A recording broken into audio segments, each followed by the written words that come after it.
They about to look at the shit that I'm on. Why don't we get in topic? Crew looking like Pentatonics, locked in, recording in tropics. In the East Big 3, big bronzy B, way good, he working on optics. Thought biz while smoking exotics. We lit, never thought about it. Just live on the look at the shit that I'm on. Why don't we get in topics? Sitting way back, all black, I'm talking. Feeling like Shaq, I weigh my options. In the East Big 3, big bronzy B, way good, he working on optics. Thought biz while smoking exotics. It's RCR the project. What's up, RCR Presents, MSD Sports, and we back at it for another one. My name is Sam, we got Mikey over here, we got Camden over here, and let's go, Mikey, introduce yourself, Mikey, introduce yourself. Good morning, good afternoon, and good evening. It's your boy, Michael John. I'm 1/3 of MSD Sports, one half of Next Pole Media, and we in the building for the Tuesday Night Pod. What's up with y'all? Yes, sir. Camden, what's up? What's going on? You know what it is. It's your boy, Mr. Club Paradise, a.k.a. Camden Lee, and I'm with the greatest trio assembled, MSD Sports. We're back with another one. I tell you guys, it's going to be a great episode. YBK. Yes, sir. What's going on? Talk to me what we doing tonight. Oh, MSD Sports, episode 30 now. We got the agenda. MLB season is over. We going to talk about it. The World Series was crazy. NBA, almost 10 games, you know what I'm saying? 10 games, it's pretty early. But, we're going to talk about how we feeling about it. NFL Week 9 trade deadline over. Halfway points over. This game spicy. Playoff talks. Let's get it. So let's go, everybody. World Series is over. So let's talk about it. How we feel about this World Series, everybody?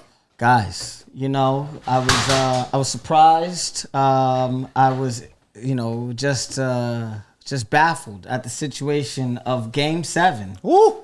The money was flowing for the MLB, and I tell you, I feel like everybody won except for the Blue Jays. I mean, so I don't know. How did you guys feel? Did you feel like it was one of the best series that you ever seen? Is it just me? I talked to my coworkers after because they're all Dodgers fans, and I'm saying, man, this World Series was a nail biter. One of the greatest series I've watched in a while, maybe since the 2016 Chicago Cubs Cleveland series, which went in Game 7, and Cubs won that one. Mikey, how'd you feel about this World Series? Yeah, I mean, few things. One, good call, Camden, that the Blue Jays was going to make a run because they really did make a run. They had the juice.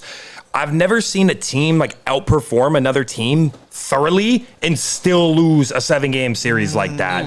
I think a few big storylines we have here. Dynasty in the making, already a dynasty. Do we just glorify it a dynasty already because they went back-to-back, plus they got the mini championship? Individual greatness from Shohei Ohtani, from Yamamoto, and Vladdy.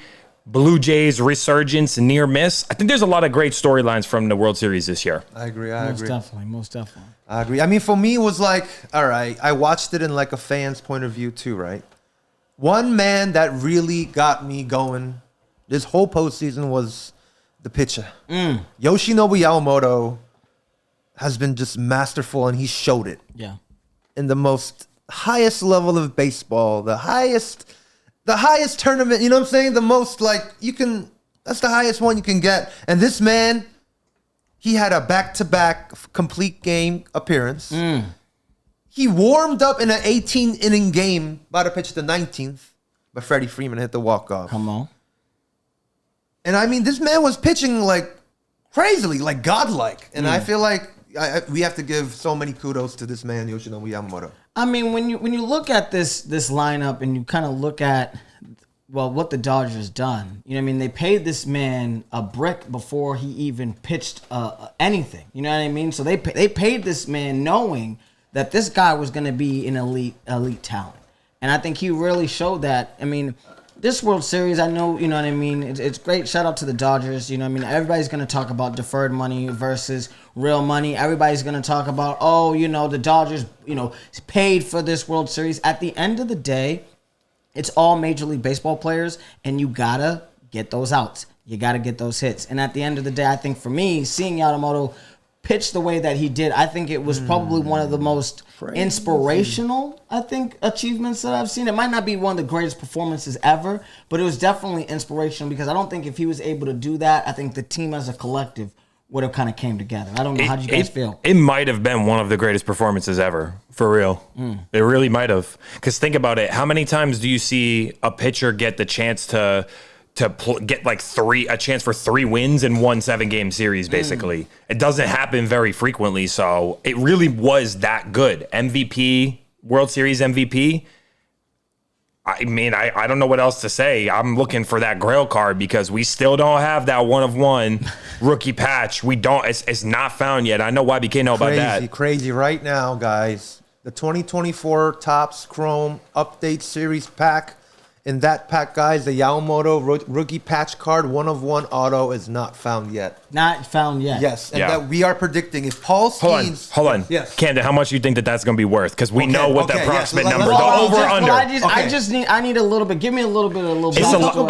It's a lot. So I'm gonna assume. I'm assume that a 1-of-1 because again I'm new to the whole situation. I don't crack cards like the rest of these brothers. I'm still learning in terms of what I'm doing.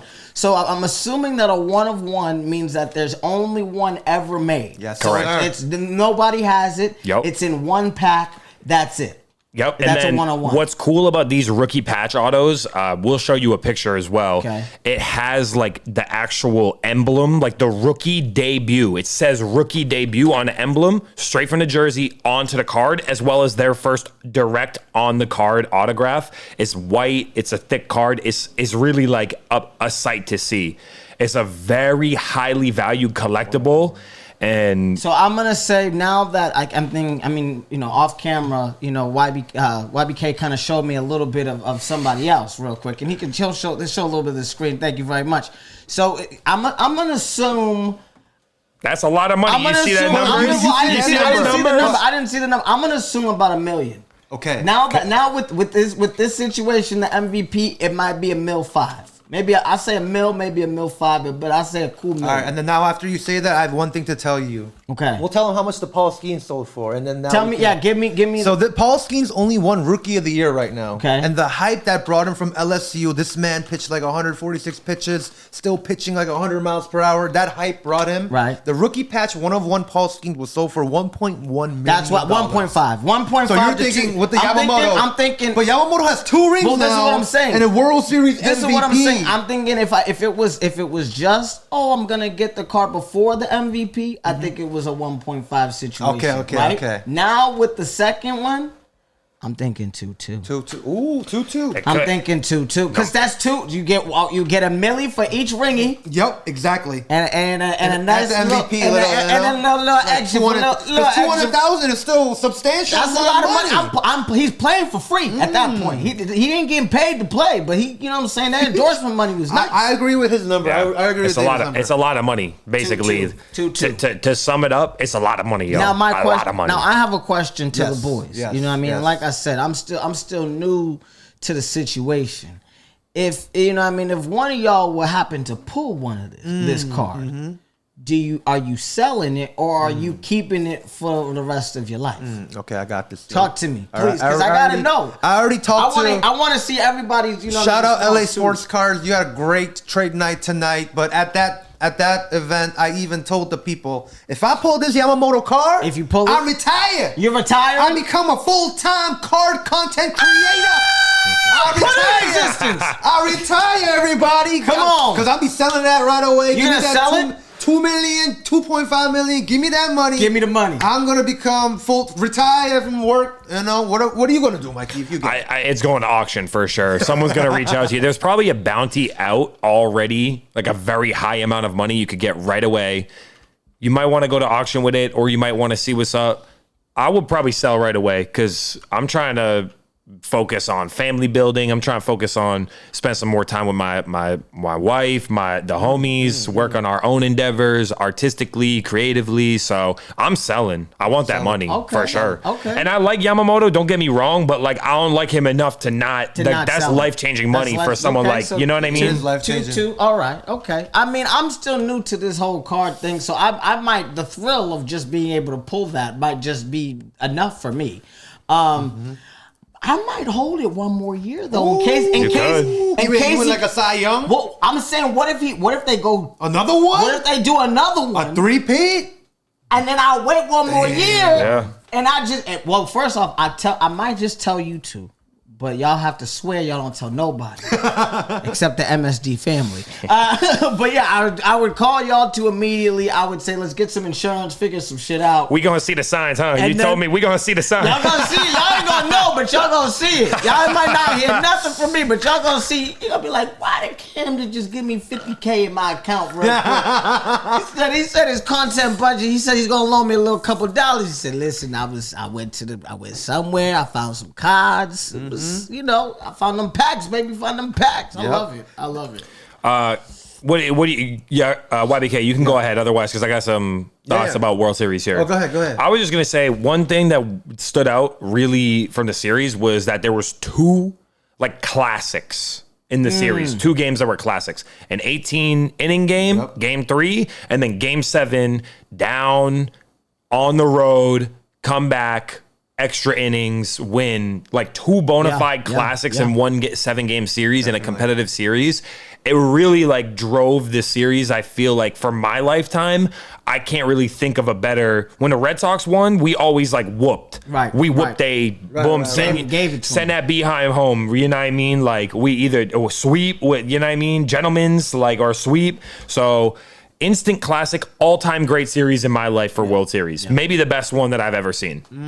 Wow, best one. Wow. Best one. For real. Wow. That's for crazy. Real. Wow. I mean, like I said, I knew this was gonna go a while. When we talked about predictions, I felt like it was gonna be a decent. I knew the Dodgers were gonna win.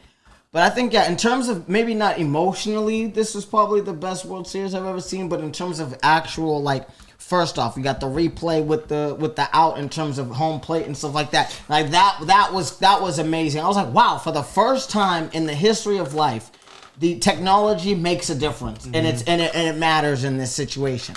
Another one with in terms of this series too, we think about the duality. They had the outfield situation when the ball got trapped underneath the little tarp thing, and there was an automatic double. Again, those small little things, I think it really showed. I was like, wow, we have a situation where the game of baseball, which we've known our entire life, we all know if we can't get to the ball, we put our hands up because it's a ground rule double. We know that since Pee Wee, and the fact that technology was able to come in, I think it was a nice little merger, and all the money that was made. So. Shout out to the MLB. It was great. I have those two things. The first thing was, what was your first point that you said? I felt like in terms of the technology, the slide. Yeah. So there's a thing about there where what is it? IKF was on third. They're saying that if he didn't slide to home and just ran straight, it could have been safe. Because of the moment where the catcher was out. Well, where Will Smith was out. He didn't. There was a moment where his foot got off the bag. And they're saying that if IKF just ran through the bag, he could have made it. But here's the thing: did you play baseball as a Pee Wee? Oh, definitely. You ain't never told to not slide into home plate. It's true, but it does slow. They say it can slow you down, but at that situation, he did slide too late too. When you see so then he had it, but he screwed it up. That's crazy. And then also about the second point about the outfield being stuck. When I watched baseball, of course, the obstruction, when obstruction happens, it's an automatic double. I understand that. But I've seen, of course, maybe in the situation, it was bases loaded, right? Because I've seen maybe, it wasn't postseason and maybe at those games I've watched. Right. These athletes try to wedge it out, try their best to, shove it out. But, you know what I'm saying? That's why, for me, if you watch in the reaction video we've posted, I am, legit crashing out why the fuck aren't you picking the ball up? I was going crazy because I was for my head it's come on, it's World Series Game 7. Aren't you want to get the runner? But it's I saw it again and I kind of understood that point of view where it's just leave it alone and give them a double because they ain't gonna score two. That heads but it's up, that, you know? That heads up play mattered so much, I think, in these series, and I think it was literally a game of inches. It was awesome. Like I said, I wish it was the Sox and the Dodgers doing this, and even if we went to Game 7, you probably would have saw me weep on camera, but I'm glad that we didn't, and I'm glad it was the Blue Jays because I saw a lot of my T-Dot people, my Toronto crew, just crying like nobody's business in the streets. It's all good. It's all good. You know what I mean? Come to LA where the players play, baby, because we winners. I mean, the Toronto Blue Jays, in my opinion, this year,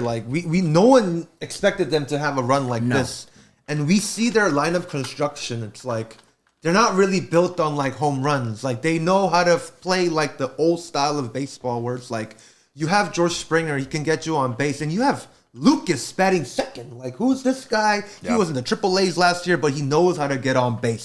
Set up for Vladdy. Set up for Bo Bichette. And then you have Ernie Clement, guys. Aaron Boone lookalike. Ernie Clement leading the history of MLB in postseason history in hits, guys. Come on with it. He had like 30 in postseason hits. Come on with it. And he had the most ever. And it's Barger was right there with him. Exactly. And Barger Was had over chasing like a him for it. 350 like average. And like that's already your 6-7 hitters. The bottom of the lineup was doing their job. 6-7. No, but I love how the Blue Jays are kind of like turning their perspective on now. We ain't just buying everybody. Like, you know what I mean? Like we're slowly building establishment in my hitters here to set up for success. You know? All right, but in fairness, this is what I'll say on the Dodgers part. Like, you can say you can buy it. It's Right, right. yes, if you want a good player, you have to pay them a lot of money in professional sports. Right. It's not like they just went out in the offseason and bought them. Like, that's not. You're right. They've had a lot of that core for a long time. It's true. You know what I mean? Kike, Max Muncy, Kershaw, exactly. Mookie been there for a hot minute now. Freddie been there for a hot minute now. It's not like they just went out and bought it overnight. You feel me? True. Even though it does cost a lot of money for a really good roster, it's like the Warriors. You pay a lot to keep a really good roster together. Do you feel me? Yeah. Not to say that they went like how the Warriors drafted Draymond and Clay and Steph, but nonetheless, it still holds true. They put that core together. It takes years of playing together and cohesiveness, and you don't win every year. Yankees had a nasty core for many years, and I feel like it took them a while after 2004 to get over the hump, right? Yep. So it's like you can't always, back to back, you cannot deny it. Money gets you nice things, but I also feel like the core has earned it as well, the talent. Also, I feel like the Dodgers, you say they did build that core. Yeah. The Shohei Ohtani, adding him last year, like 2 years ago, I mean, was that cherry on top. Like, if you don't put Shohei in that Dodgers team, I'll see them as like a regular, strong, playoff contending team. Correct. But you add Shohei into that mix, it's like, oh my gosh, this is like, it becomes a 4 to like an automatic 100, like, that boost. So I have a question for GMYBK. Yes, sir. You know what I mean? I know we haven't seen him a lot during these last few episodes, but I always love when he's around. yes. Would you rather, as a GM, Yeah. take the Blue Jays roster and the money that you spent with the Blue Jays, or would you rather take the Dodgers? Which one do you feel like is more of a win as a GM to you?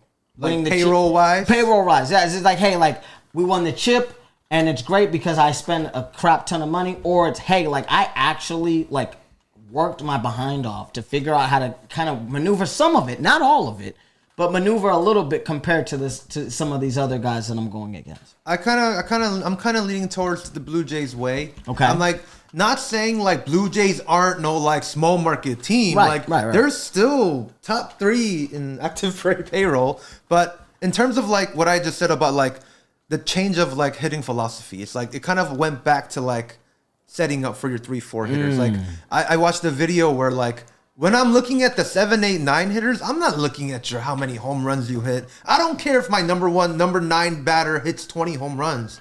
I only care if I'm looking at your on base percentage and your slugging, because it's like, what can you do to set up? Because the only numbers I'm looking at is maybe my 3, 4, 5 batters, where it's like, all right, how many home runs and RBIs did you hit for you guys? The rest, I feel like, is setting up for those 3, and I feel like that's what the Blue Jays were like, kind of like building towards to, in which we found success in this season. Yeah. What about you, Mike? What would you choose if you were to choose between the Dodgers and Blue Jays? I mean, it's not really Just much of a difference, personal success. but- Personal success. I'm looking at the numbers on YBK. He's got it up right now, the MLB team salary payroll tracker. Same age, basically, for average age. And the Blue Jays are only paying, what, 50 mil less? Yeah. But the talent is overloaded on the Dodgers to the point where you could get thoroughly outplayed by another team and you still win the series and win a chip to go back-to-back. So I'm electing to keep the Dodgers because I would rather have the back-to-back champions than to have like a run. Someone who went on a run and maybe had a resurgence, but that's just where I'm at. I'm being honest with you. I like to win better than I like to lose. Go figure. I mean, there's nothing wrong with that. Nothing wrong with that, Playboy. I mean, I definitely understand the sentimental feeling of being a Blue Jays GM because I'm like, oh wow, like you know, I worked hard, it was great, I went against this juggernaut. But at the end of the day, the MLB has these rules for a reason. And if you're telling me I can spend my money and I'm gonna be able to get the Avengers, I'm gonna spend my money and get the Avengers. If I'm gonna spend my money and get the MSD crew at Comic-Con or at any little thing, I'm gonna spend my money and get the MSD crew. Why? Because every single time we show up, it's gonna be a movie. So that's all I'm saying. So I kind of have to tend towards that just because, you know, I know how it be, baby. You got to spend that money if you want to make something good, baby. Come on with it. I will say this. If the powers to be were hoping to elevate the game of baseball before the World Baseball Classic, because it's in their interest, right? It's a vested interest for baseball to be more popular worldwide. Yamamoto and Ohtani and then Toronto, right? You got half of Canada locked into the baseball game. When have you had? Yeah, I mean, this is like the first World Series. It's like the most watched World Series in a decade. Yeah. So we're talking like big money here. So international. Hey, I like it. I've been saying to y'all, I've been preaching this since season 1 of MSD. I really am starting to enjoy watching baseball more. I like the pace of the game. I like the intensity, and yeah, it's been great. And there you go, an average of 51 million viewers in U.S., Canada, and Japan, which is the largest it says since '92. So we're talking about what? 34 years. Exactly. Crazy. So that's a long time right there, 35 years. It's more than my lifetime. That's what I'm saying. Shit, we weren't even alive back then. I had a great time watching the World Series, and I will shout out to YBK, who was talking about, y'all mentioned the wall jam. Go check out YBK up in here on TikTok. That's the hilarious video that he referenced to you earlier. His content been going crazy lately. The reaction videos, we had the boys. Shout out to RCR. Shout out to Kim Hay, Paul, Dasi P, and all the crew. A lot of great content, and excited to provide more content like that for y'all. Yes, sir. And one more person I want to bring up from the Dodgers is Mr. Shohei Ohtani striking out 10 in 6 innings, 2 hits, and 3 home runs in postseason. Come on with it. 2 walks. You mean? That's crazy. Yeah. I feel like In that's one game, unbelievable in one game. And I feel like a player like Shohei Ohtani brings so much value because think about next year now, guys. Shohei's fully healthy. You know, like 2 years ago when they versus the Yankees, he was batting with his injured like shoulder with the brace. Now he's pitching in the postseason. Next year, now he's gonna be fully healthy pitching too in the rotation.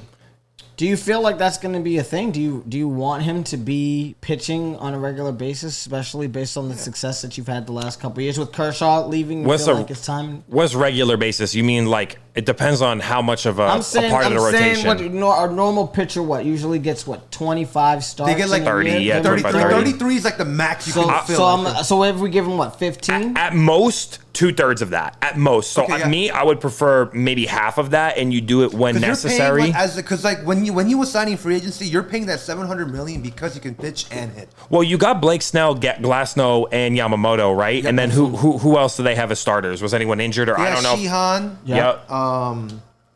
So Sasaki can. They can grab someone else. I would probably keep Sasaki there as the anchor. Bullpen? Just to anchor the game when you really need to put the clamps on it. It's hard. That was like Papelbon, like starting pitcher. They put him in as the closer because sometimes it just suits you to. I don't know if I would. Found success too. They say don't fix what's not broken, but sometimes you need to innovate. So we'll see. Yep. Yeah. Do we see the Dodgers going back to back to back? Do we see it for one of the first times in a long time? No. What? No. Wow. It's hard. Three-peat's tough. Back to back. I mean, congratulations, but three-peat, you cannot do three-peat. No way. So if they three-peat, are they giving them the dynasty? Is it automatic? It might already be a dynasty. I feel like I was saying earlier, I don't know why it wouldn't be if they got the World Series, COVID World Series, right? And then you got back-to-back, and they've been that good. From like the 5-year span from 2020 that's to 2025. That's 3. So it's like, I don't know how many you need. If it's got to be if you need 5 rings, that's well, because they considered the Yankees a dynasty, right? Yeah. You guys had the late 90s we had and early 96, 2000s. 98, 99, 2000. That's what I'm saying. You had 4 and 5. Yeah. right? Or 4 and 6. And four and 5. 4 and 5. Yeah. And then what? They considered San Francisco. They won 3 and 5. They won 3 and 5. Yeah. The funny part though about San Francisco was they wasn't like nasty in those. They were wild. It That's was what I'm every saying. other They were year. wild Yeah, card. yeah. So success it's a in the good question. postseason. I would say as long as they have like a 90-win plus season, it would be hard to deny them So that. if they make it to the NLCS and lose, it's fine. I still think I would call this a dynasty just because of the sustained success. Maybe I'm and just the hating. the Maybe I'm just legacy. hating. I just can't accept them. Like, I don't know. Maybe. I don't know. YBK loves the Yankees. We all know this. It's all right. You know what I'm saying? This, even great men make bad decisions I don't from know. time to time. I mean, like, what? What did they? Did they reach postseason? I'm sure 2021. yeah. 22, 23. What happened in those 3 postseasons? I When don't they know. lost, you're saying? Yeah, 21, 22, 23. 21, Because I know, 20. of course, 24 is us, and then 25 is this one, and 2020 is the Mickey Mouse one. Right. So those 3, I don't know how deep they got, but damn, I don't know. You don't know.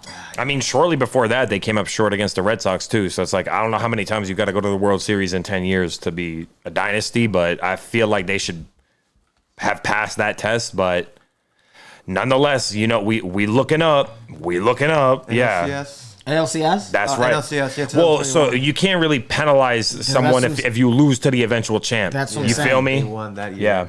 So that's why I'm looking at it. I'm like, NLDS, Padres. so if they're making it to, they're making a good I run. mean, yeah, it's. Yeah, I mean, yeah. Do you know what I'm saying? They're making it to the play. They're getting You're right, out of the you're first round in the playoffs every single time. So it's right. kind of like, all right, like, are we? We'll give it to them. I'll cut him the slack and We're gonna you know, cut him the check. slack. We'll give him the We'll give him the check. Okay. I guess we'll check back here a year from now. Yeah. See what's up. If them motherfuckers do it again, I'm not gonna lie. I might have to name my kid Otani. Did you see the post? I It saw- was like a Mexican family. It was like Jesus Otani, something. I'm like, wow, they actually named him after Otani. Listen. If this man does it one more time, Oh man. 3 of them, it might be an Otani in the middle name. It might be a Camden Otani Lee Hines at the end of this job. It has a ring to it. It's got a ring to it. Otani Lee. Camden Otani Lee in this man. Otani Lee. Come on with it. Ooh. Come on with it. Oh my gosh. Oh gosh. Yeah, it was a great series, man. yeah. Great series. Fun season. It's, Fun it's season. that time now because baseball's over, but free agency starting, so.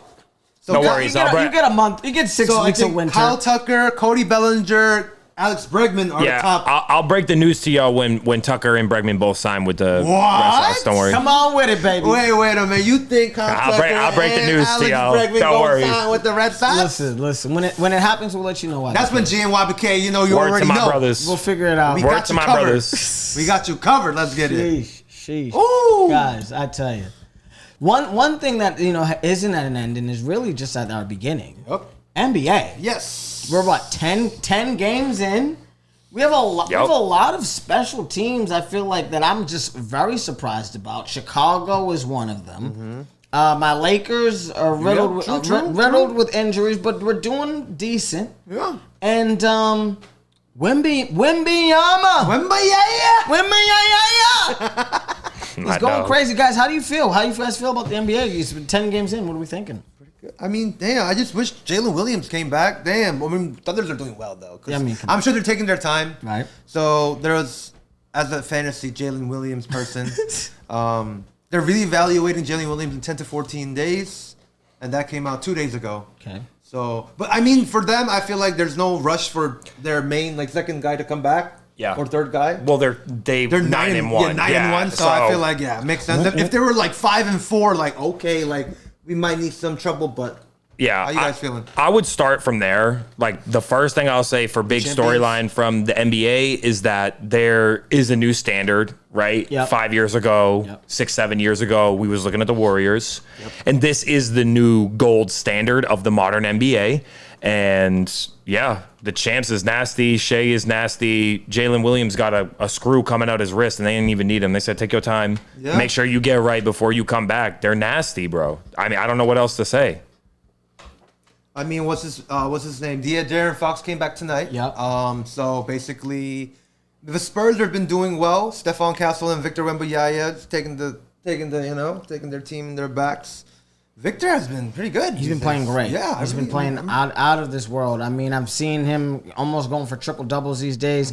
My concern, which you know what I mean, my Lakers are all right. We're doing okay. Yeah, we good. Yeah, I like it. You know what's because Luka was on and off. That's too. what I'm saying. You know what I mean? That's what I'm saying. And then even when Luka and LeBron didn't play that game, what was his name? Rory, the Ayton, Laveria, and Aiden. Awesome that game. Come on with it. The big men are playing well for the Lakers, and I think this is something that we need now so that we can be ready for the playoffs. You know what I mean? After the All-Star break, Michael John, what is going on with the Boston Celtics and Jaylen Brown's hairline being rubbed off on every other John in this world? When I tell you this man got nothing up there, look, got the LeBron situation. Talk to me, Michael John. Shout out to my dog. Shout out to my dog, JB. Come on, man. Nah, I like how we made light of it. I gotta be honest with you, because when it happened the first time, I was laughing and he didn't even try to play it off. And then when they was playing the Wizards the other night, he did it again.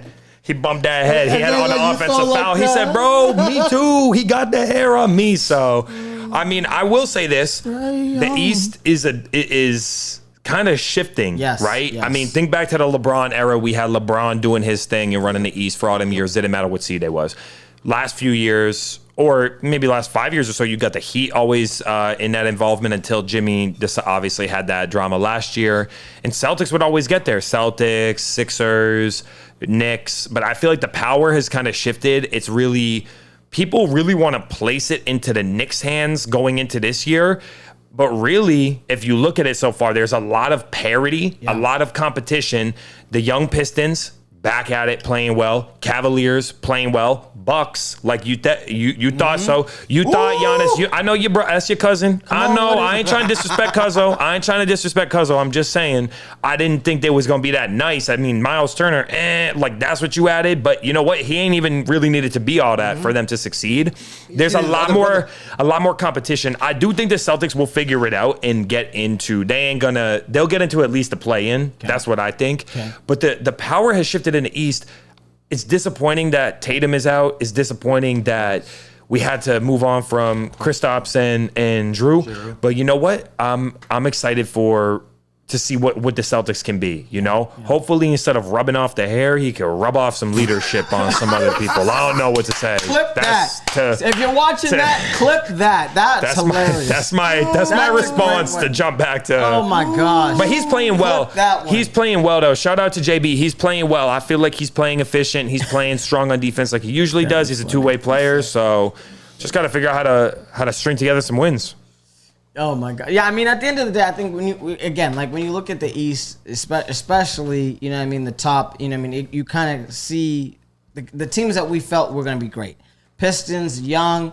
Cavs, they were great last year. Wasn't too worried about that. You know what I mean? The Bucks, my cousin, you already know Giannis. You know, I got you, baby. But yeah, like you said, it is sad to kind of see some of these teams, even the Pacers, the Celtics. It's sad to see teams that you knew. You know what I mean? We're going to do some damage this year, but because of injuries, they were hurt. I have a realistic question, and I'm wondering what's going on, okay, in terms of the West. What is going on in Houston, first off? Because I thought the Rockets were going to be phenomenal. And is John Moran getting traded? Because I got to know. I'm trying to figure this out. Is my boy leaving? GMYBK, what is popping? Big storylines. Yeah, I've been hearing some trade rumors. What is popping? Jean Moran can maybe talked about Rockets because no Freddie. They're 5-3. It's like, but I know if you add Ja, but I feel like even if the Rockets get Ja, do you think Ja's personality? You think he would like? What's the right term to say? Can he mature enough to play with KD? Is he too toxic? You know? Like, knowing his personality, can he play with KD, though? But if he can, it would be lovely. It would be great. A great sight to Michael see. John, do you want to take that first one? I don't think KD cares about personality. I think he's just down to play. I think he's really like one of them. I'm a hooper. I don't care about personality. I don't think the Rockets need to go out and get Ja. It's not really their That's not their MO. They upgraded to KD from Jalen Green, and they're a stalwart team. Like Amen Thompson featured, Alperen Şengün featured, like the big guy playing smart basketball, the guards playing Jabari Smith Jr. let him go crazy. Let the bench Tari Eason play. Like I wouldn't take Ja, but you're right. It's trouble in Paris. You know, it ain't all good and sunset and fun in Memphis right now, because when you start coming out, you get suspended a game because you talking about coaches and you arguing, and when the media ask you, I don't know, it's because I effed up. It's because me and you talking. Yeah, I mean, I understand his frustration as well, because when you're not playing well, you frustrated. But Ja has been not playing well. Yeah, it's not true.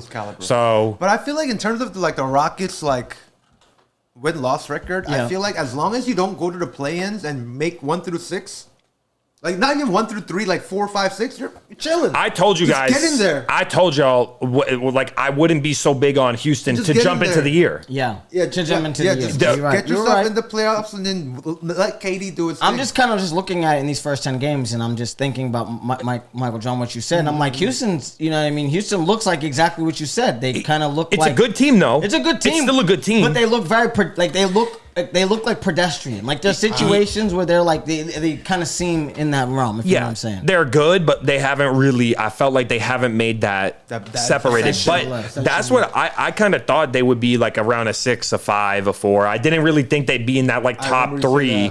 But I do think that it's so early in the season. It's hard to. We can't make like too hasty. It's almost like Warriors making 6th seed and they beat the Rockets because of Curry and Butler's like veteranness. Like if Rockets are in that position or versing maybe a 2 seed, they could possibly have a chance to beat them and not be an underdog, but actually be the favorites. Yeah. You know, because it's KD. You know, I think it's fun. I will say, to take that out of context, the competitiveness. There's a lot of we're not really sure in the East who's going to be the surprise team or who's going to be the team to take control and say like, I'm the favorite. This is mine, because it's very competitive. Yeah. Likewise in the West. So looking at that competitive landscape, it makes you think, right?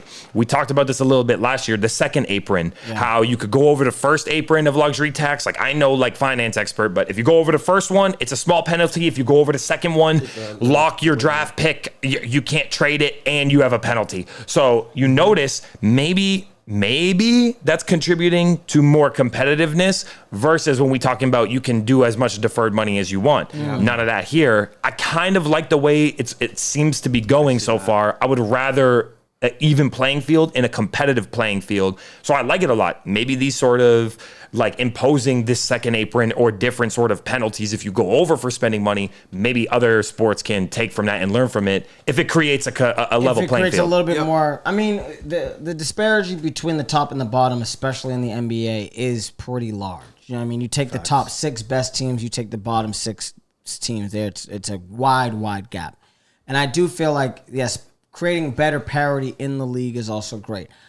But if I got the money, if I make $50 billion or the MSD crew makes $50 billion and the rest of them don't make $50 billion, they're making $5 billion, and I can spend my couple dollars here and there, why wouldn't I spend my couple dollars? It make it make sense. No, I hear you. You know what I mean?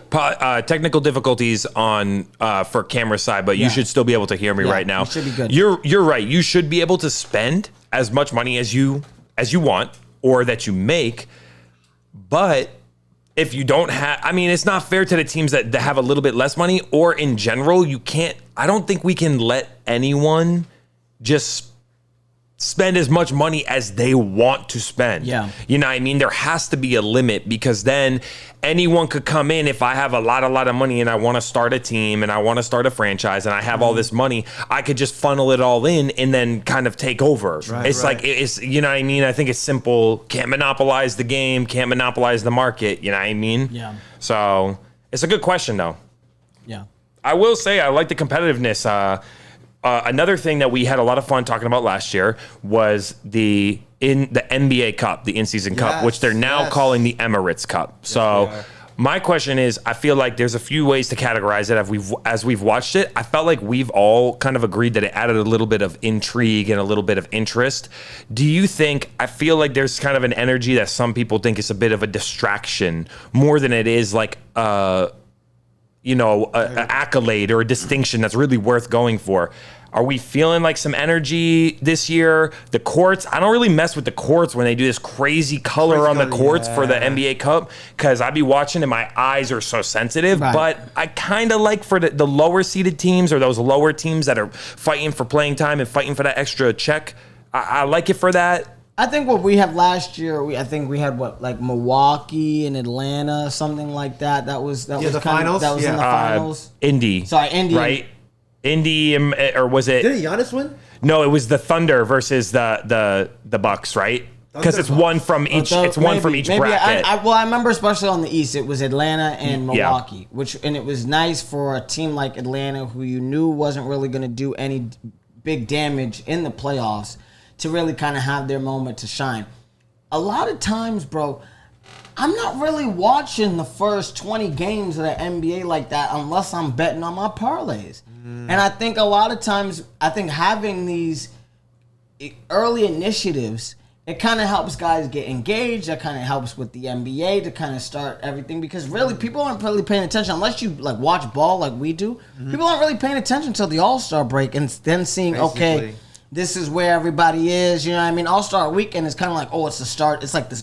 Yeah, to the casual, it's the start of the season. You know what I mean, for them. So I wonder if creating this Emirates Cup just has a little bit of pizzazz. But yes, I definitely do think it takes away a little bit, because if you're a middle of the pack team, there's not really incentive to you. You know what I mean? It's like I might get hurt. One of my guys might get hurt, so I don't have a good run in the playoffs. Like if Houston was trying to win the Emirates Cup and lost in the playoffs, they'd be pissed. So facts.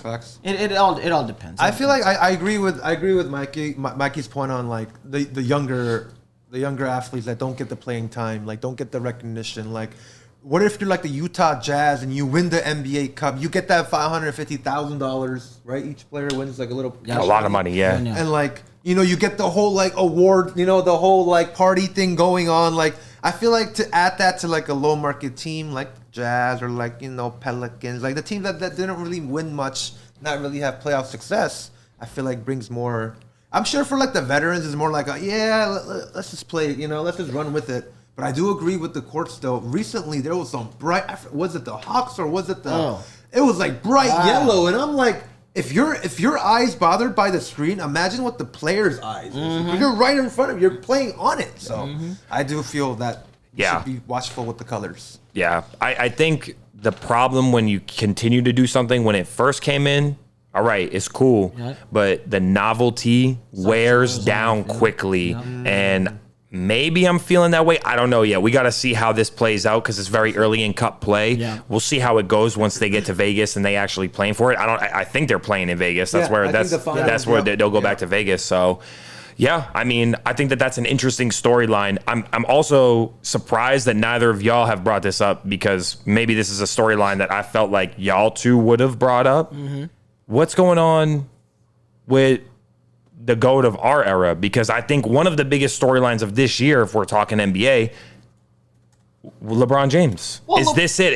This is it, right? The last stretch for LeBron's heating up. I know the back was hurting, but he's getting ready. This is the last stretch, right? I don't think he's retiring this year. I think he's going to take a little bit of time to get back right. We might not even see him till after Thanksgiving, right around Christmas.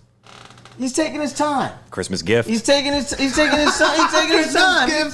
his time. I'm cool with it. If the Lakers can stay teetering in the middle, you know what I mean, and stay out of the play-in, I'm not worried about LeBron coming back anytime soon. I agree. Come on. I mean, as we talked about before, like right now, Luka's averaging 40. Austin Reeves averaging 31. Come on. Wow. When those two were out, we got Rui scoring 26, Laravia scoring 24, someone like Ayton scoring 27, Like now Ayton's saying, oh, I finally have a coach that likes me, actually cares for me. Like, it's like mental health. there's success, and I feel like for the King to come back, I have no worry.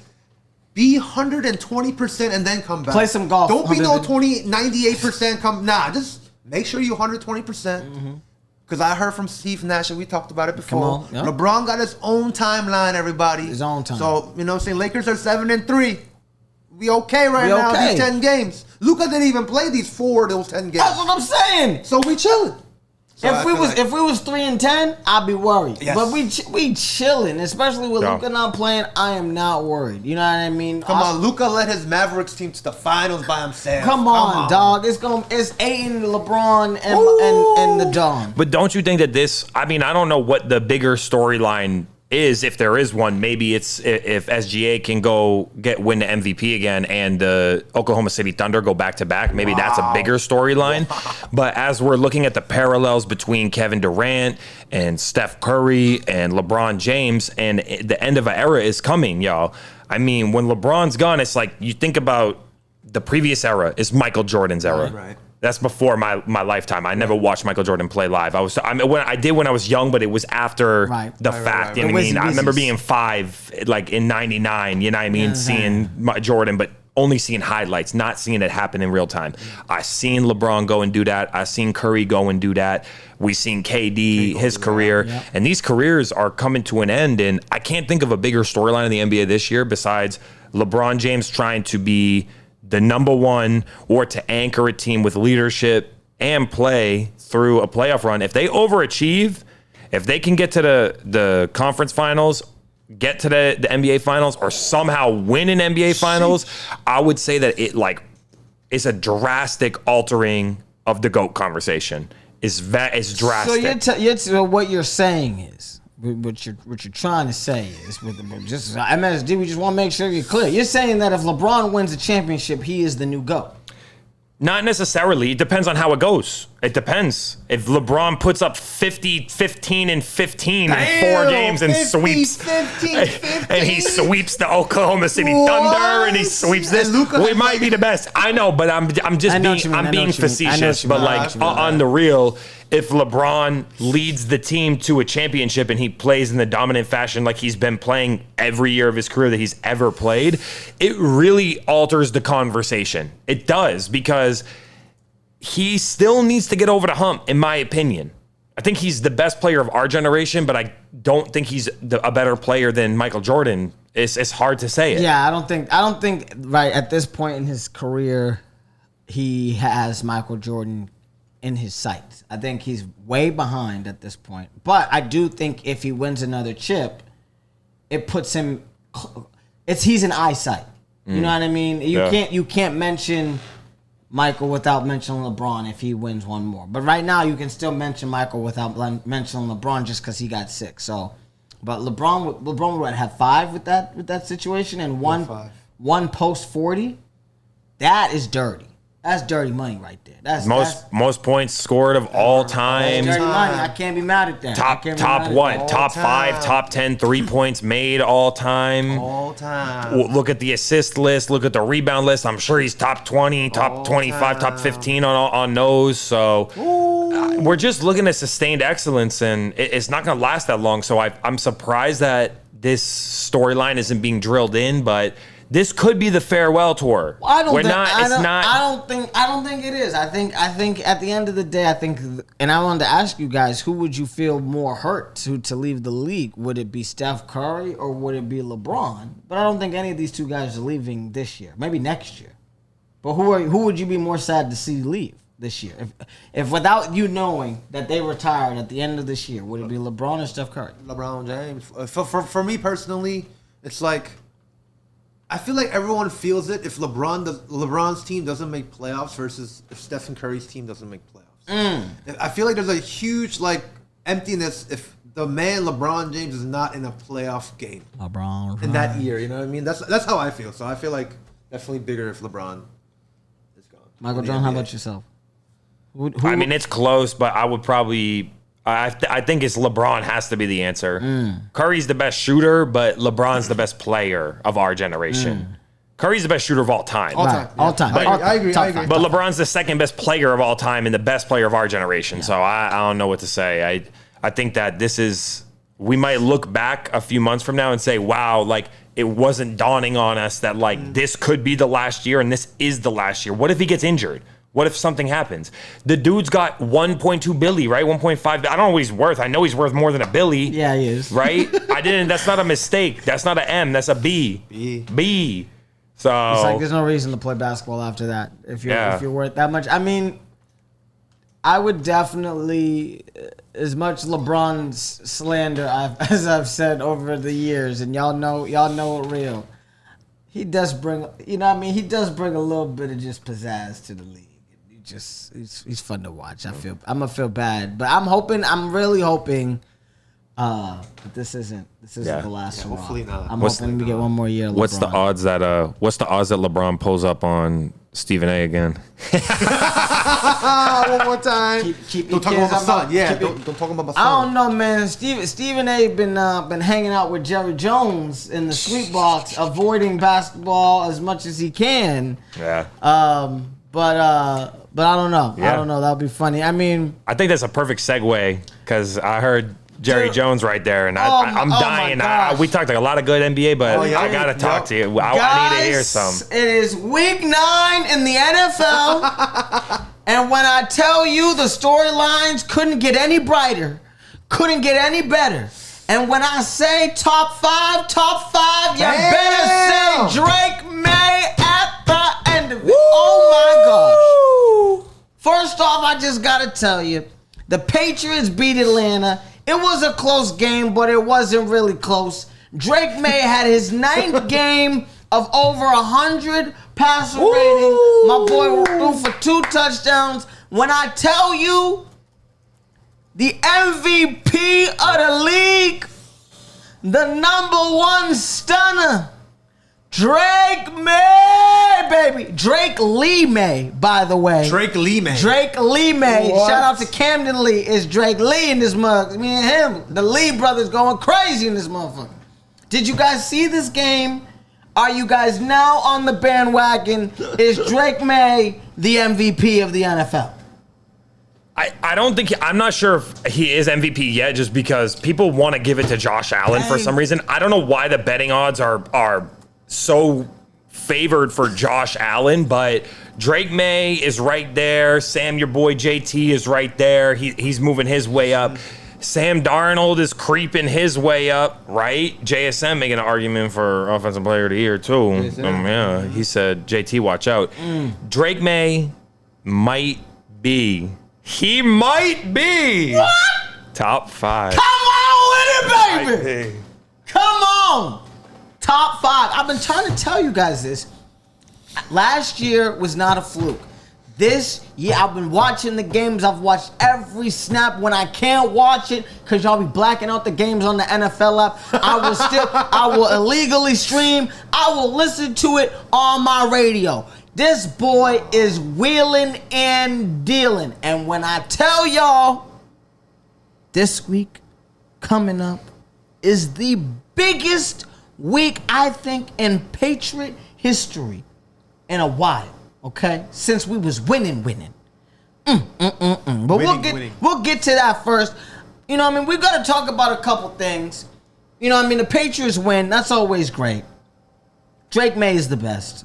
Mike Vrabel, I think, has pretty much odds-on favorite to win Coach of the Year.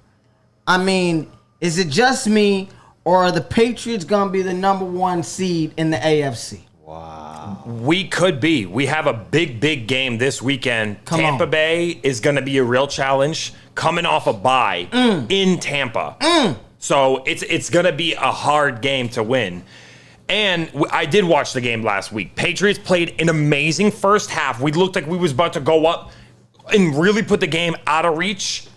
Trying to drive at the end of the second quarter, end of the first half, unblocked rusher. Maye fumbles the ball, recovery, take it to the 5-yard line, easy touchdown because Drake London went crazy last week. They said Christian Gonzalez, I'm sorry, but you're getting mossed this week. Getting mossed. He's a great player. Christian Gonzalez is okay. No worries. You don't have a great game every single week, no matter who you are. That's very true. Patriots were poised to win, but this is what I'll say. I listened to the mic'd up moments. Mike Vrabel, they caught him on mic'd up. I love it. You know I love mic'd up. You love that shit. Sam. You know I love my mic'd up. He went up. He said this. He said, hey, anything that's happened so far, it don't matter now. We're going to need one drive. We just going to need one drive to win. That's it. So everything that happened so far, it don't matter. You just going to one first down, 2 first downs. All right, let's go.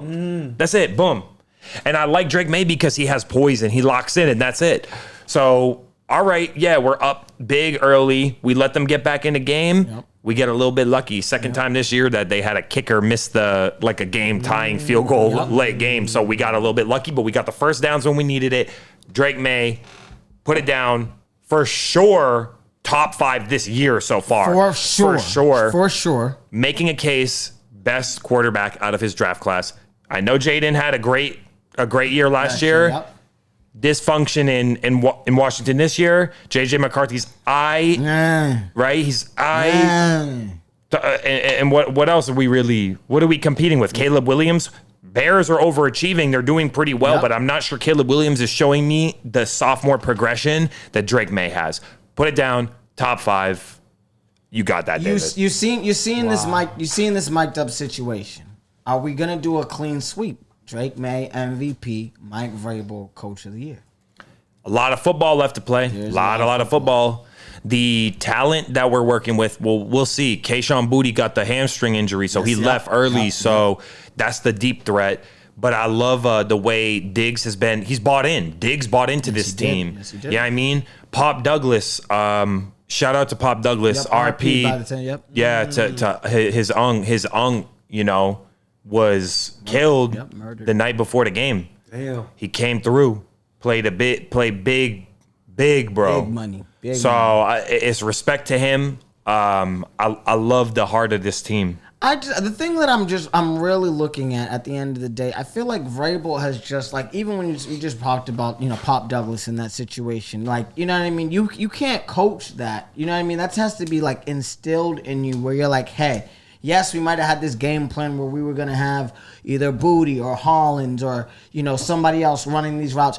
Pop, we're going to put you on these routes. We're going to make sure that you're feeling great. I think seeing that and kind of seeing that moment, and even you talking about that mic'd up situation, Vrabel knows how to run this team. And he knows how to run, the Patriots specifically, especially living in New England, understanding New England, working in New England, and now coaching in New England. I'm not surprised, but YBK, I mean, yes. Are you looking at the Patriots and saying, are we back? Are we looking elite these days? What's up? Snap, it's almost to a point where people are saying, is Drake Maye a Tom Brady clone? I don't know, baby. I mean, we're looking at it like that, guys, and I'm saying, I'll give it to y'all. Drake Maye, top 5 quarterback this season for sure. But can I say this? Yes. The difference with Tom Brady is Tom Brady was not this athletic, but what I see is a pocket passer first and a runner second. Not a mobile quarterback, right? We always, I feel like the flack Lamar got was that he's a runner first, then passer after, and we've come to realize that Lamar's passing is stellar. Elite. Exactly. He can be in the pocket and deliver, and that's what Drake Maye is doing. The intermediate throws, I'm very impressed, and the deep ball, I'm so impressed. Yeah. He put that ball for Pop Douglas into the breadbasket down the sideline. He makes great throws. He's elevating players who otherwise we're not going to really hear their name as a natural name. So I'm really satisfied. I will say my one caveat of the week with the Patriots that I wanted them to make a move in the category of running back. I would have preferred a running back. We talked about it on the last pod. Yeah. I really would have loved a running back. I know Breece Hall wasn't going to come here because division rival ain't going to trade you a good running back, but I wish we got someone. But we have to see if Terrell is going to step up here. Terrell Jones, is that his name? Jennings, I think. Jennings. Yeah, Terrell. Yeah. He going to have to get in the game. And I mean, what about Travion Henderson? What is going on with him? He's a second-round pick. The man was, I picked him top in my fantasy thinking he was going to be a top back, big chillin'. The man ain't doing nothing. Why in the world were we looking for running backs when we just drafted a running back in the second round this last year? Do you just think he's just young? Does he still need a little bit more time? It's like, you know what I mean? He doesn't have those NFL muscles yet. You know what I mean? Because Jennings, I think, is a rookie too, or is he a second year? I think he's rookie as well. Okay. If it's his second year, he didn't play much last year, so essentially it's rookie. But Trayvon's nice. He's just more of a third down. He's good at catching the ball out the backfield. He just hasn't found. I think I said the same quote last time. He hasn't found his feet yet. Like he's still trying to get that, like break that long one, break through the threshold. But Ramondre's been playing all right too. So it's not like he's been terrible. Right. We just gonna have to see. But think about this offense. Are you telling me Mac Hollins and Hunter Henry and Austin Hooper and Pop Douglas? I know Diggs is a big name, but Diggs was nasty 5 years ago when he elevated Josh to that level, when he was going crazy, tiptoeing down a sideline against the Saints to win the game, to walk off with Case Keenum. This ain't the same one. Like Drake Maye is him so far. So shout out to Camden, shout out to the Patriots, and I'm obviously very satisfied with the year so far. Let's see if we could pop a win this week. And then we looking at the Jets the following week, and we off to the races. Yeah, Bengals, Giants. And then I saw the Bills and the Ravens one. You guys, those two are gonna be Bills and Ravens are tough ones. Bills are gonna be tough. They're gonna be right tough. there. The Bills. Here. Yep. And after the bye week is gonna be difficult. At Gillette, you got Buffalo, and then you're going to Baltimore, taking on the now Ravens. we're on a 6-game winning streak. Okay? Nice. Do you see Michael John? Do you see this happening? Do you think we win for this game against Tampa? Because I'm gonna be honest with you, and this is gonna be extremely controversial. I'm not sure that the Patriots deliver on this one in Tampa. Tampa's coming off of a bye. I'm a little concerned. And it's not because necessarily I think Drake Maye is gonna play bad, but he had 6 sacks last week, and I think that offensive line is becoming a little bit more exposed than it should be. Is it just me? Or are you feeling like this Tampa game is really going to be able to tell the difference between whether he's top 5 this year or top 5 actually top 5? I mean, let's see how Drake plays, because he might play well and we might lose, or he might play bad and we could win. That's how the Patriots are. Our rushing defense is elite. We haven't given up. Like, no one's like run all over us like that. You know what I mean? We bottled up James Cook, who's having a great year. When he played us, at least to an extent, comparatively to some of these other teams. Yeah. We won't have Kayshawn, but the Bucs are down Mike Evans. Egbuka, obviously, he's got the extra week and he's coming off the hamstring, but coming off that, Bucky Irving, is he back? Is it going to be Rashawn White? So there's some questions there on that side as well. Yeah. Let's see if the defense can lock in. I think if we play a decent game, Patriots got to score at least 24 points again. I think if we score 24, 28, I think we're fine. If we go over 30, I think I would be very happy. I'm actually going to take the Pats to win this game. I'm rolling with the Pats. I'm rolling with the Pats. I'm not going to sit here and be like, we've been playing this well. Like, yeah, we've won some big games, but a lot of people, well, who have you played? We about to see this week. I'm looking at the teams that we played, and maybe not the offense has been like nasty, but like the defenses have been legit. Like Pittsburgh has a decent defense. Carolina, if you look at their win-loss category, they're playing pretty well. Buffalo got a decent defense. New Orleans was, a couple years ago had something. Tennessee, it's a rebuilding team. Cleveland. Myles Garrett had 5 sacks on the boys, so it's not like it's a bag of bones over there in terms of defenses. The offense is so-so, but the defense is not at all. So, Drake may have been playing against decent coordinators. So yeah. That's the one thing, actually, is good that you said about the 5 sacks by Myles Garrett. Yep. The one thing I would love to see Drake Maye do is throw the ball away. It's all good. Get it, launch it out. If you got no one open, it's okay to launch it out, because I do feel like he kind of holds a little bit sometimes, but it makes magic happen sometimes, but other times, less decisiveness and you lose yards, or you have a sack at the end of the half, you fumble the ball, Falcons pick it up, they're out of the game, it's 21-7 at that point. We're driving, going to score more points. Boom, it becomes a 1-score game. That was a close game. Yeah. Yeah. Close game. Yeah, we'll see. I mean, we're definitely going to see what's going to happen in terms of these guys. If Drake Maye and the New England Patriots can really take over, I think it's going to be probably one of the best games. It's definitely circled on my 10 o'clock or 1 o'clock, depending on where you're watching. It's going to be definitely my top 10 a.m. show. CBS is calling it early. And I think for the first time, I think Tony Romo is calling this game. So, Tony Romo and Nance haven't called a primetime game for the Patriots, I think, in about 5 years. So it's nice to be back. Nice to be back. Guys, there was a lot of teams that did some damage this week, and I know we can't talk about all of them, but I know we need to talk about a couple. Pittsburgh goes and beats the Indianapolis Colts. We were talking about JT being Offensive Player of the Year. I mean, they bottled that boy up 27-20. Was this a an unstoppable force meets an unmovable object in the situation with JT versus the Steelers? Was it just a bad Danny Dimes game? Because at the end of the day, he played like he played in the Giants, a regular person.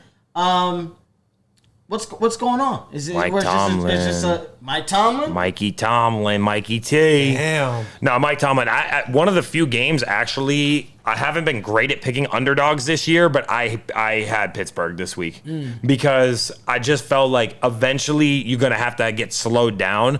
Danny Dimes been playing out of his mind, and stop the run game and then see what happens. And I felt like that really translated to success. Plus, Pittsburgh's offense has been decent. Like, Aaron Rodgers doesn't look bad. No. Like, they've been moving the ball.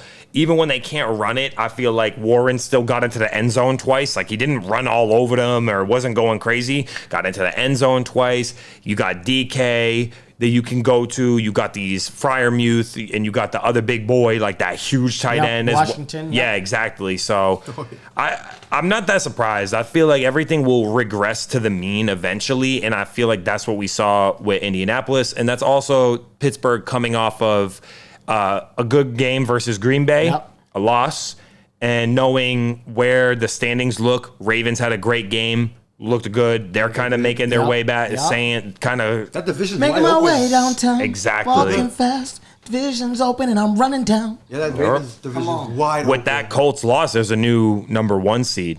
It ain't the Pats either. I don't know if y'all saw Thursday Night Football. You might have fell asleep if you did. Listen, but that knocks them out of content. That knocks them out of that first seed spot right there. The Colts. That's crazy. It's crazy. Yeah. That was a low scoring game too. Oh, I know. I know. We don't. I'm not sure. Anyone who says Bo Nix that Drake Maye wasn't better than Bo Nix yet, you gotta say now where we're at right now. Bo did not look good on Thursday. Not at all. He got bailed out yet again. That defense is so nasty. Patrick Surtain can play or not, and they're still locked down corners. They are nasty, that defense. And Sean Payton, hey, I don't think there's no bounties going out. I just think they're just a nasty defense, and they go on drives when they need to get the game-winning drive. They get it, that's where Bo Nix comes in clutch, right? But I don't understand the 1 seed. I don't know what's going on with Denver and having the Denver Broncos with the number 1 seed. Bo Nix is looking like he is using a Ouija board half the time when pulling out these wins. Yeah. I'm saying. I mean, I was a big Bo Nix believer, and I felt like even last year I was saying, oh yeah, I really like this dude. I love him. That's my guy. Whatever. You have played like a pile of dog. Exactly. Wow. I'm just letting you know. You have played like terrible. Shout out to the Denver defense. That is the only thing that has kept you guys alive. They should be way worse than they are. Way worse. Yeah. There's a couple games they definitely could have lost. Oh my gosh. Not Shout out scared. to the Denver defense. Oh my goodness. It is ridiculous. I mean, one defense though that I will say that just kind of put a strong hold on these suckers. Can you believe the Carolina Panthers put the Green Bay Packers in their place the other night? Is it just me? You were saying that you liked Carolina earlier in the beginning of this season. I really don't like drinking that Carolina blue Kool-Aid, but it's starting to taste pretty good. They're like the worst winning record through 9 games that we've ever seen. But that was just because I wanted to say to you, who's going to make playoffs? Who's a dark horse? That's why I said Ravens and Panthers, because Panthers were sitting at we're hovering around 500. Couple close games, they made it. And this is with Andy Dalton, too. Bryce was hurt, right? Yep. Or that was 2 weeks ago. I don't know, but I know Bryce was out. So they had to put in the Red Rocket, and obviously he came through. Rico Dowdle has taken that backfield. That's his now. Whoever drafted Chuba Hubbard, sorry. If he's in your dynasty, sorry, because Rico took over. So whoever picked him off of waiver wires, congratulations to y'all, because he's been going kind of crazy. I mean, he deserves it. I give it to Rico. Yeah, he's having a great year. So kind of bring the emergence, I feel like. Why is the Packers so unreliable, though? I mean, every time they have a chance to. Here's the thing. Everybody thinks Jordan Love is elite. And you know what I mean? I need to get everybody's reaction because I need to know. Is it just me, or do we feel like Jordan Love is a bum? I don't know if it's the Matt LaFleur offense and coordination that really makes this team really tick. He's plugging in, anybody off of in terms of wide receivers. He lost his tight end. But I don't know what's going on with Jordan Love. He has great numbers, but he just doesn't play well. Against the bad teams, he plays bad. I don't understand. That's weird, right? Yeah. It's that symptom that you regress every time. Make it make sense. Playing down, it's not good. That's what it is. It's not good. Oh my god. When they went on that little playoff run, I felt like they played up, and now when they lose to these bad teams, you So I'm like, you were a top 5 draft pick. You got a top 5 draft pick last year. You know what I mean? And you're losing to these guys. I mean, I don't know. I think at the end of the day, if you put Kyler Murray on those Green Bay Packers, it'd be an elite squad. But Jordan Love, I think, is just a system quarterback at the end of the day. I do think you have a great arm, Jordan. I think you have a wonderful smile. You're a nice guy. But at the end of the day, nice guys usually finish last. And the Green Bay Packers are probably going to have an exit during the playoffs, a first-round exit. So, bye-bye. Ridiculous. Freaking ridiculous. I was so upset watching this game. I was like, and then with Tucker Kraft getting hurt, I was bad. I was like, this is over. I think we can officially put to bed that Jordan Love is a top 10 quarterback. I think we can put that to bed now. Yeah. I think I can name 10 quarterbacks better than Jordan Love. 10. I don't know. Okay. 10? We got Allen. Yeah, Allen. Lamar. Yep. Goff. Yeah, I'll give you that. Baker. Yeah, that's fine. Drake May. Mahomes. I didn't even get to that nigga yet. Yeah. That's 6. Mahomes. Yeah, that's 6. Stafford. Jalen Hurts. Stafford's having a great year, but I get Jalen Hurts. Over you. I'm talking. Do you want Jordan Love starting or Matthew Stafford starting in a playoff game? Well, you're saying in a microcosm, but who do you want going forward? I think Stafford's having a great year. I think Jordan Love's a better quarterback than Matt Stafford. I don't think at this time, not career, but who do I want? I don't know. Right now. Yeah, Jordan Love. You talking about right now? You take Jordan Love over Matt Stafford. Because Matt Stafford was looking brittle last year, and everyone said what happened to his shoulder. We're not talking about the brittle part. We're talking about the playing part. I know. Well, he's having a great year this year, but put Jordan Love with Puka and Devontae and Kyron Williams, and I don't know.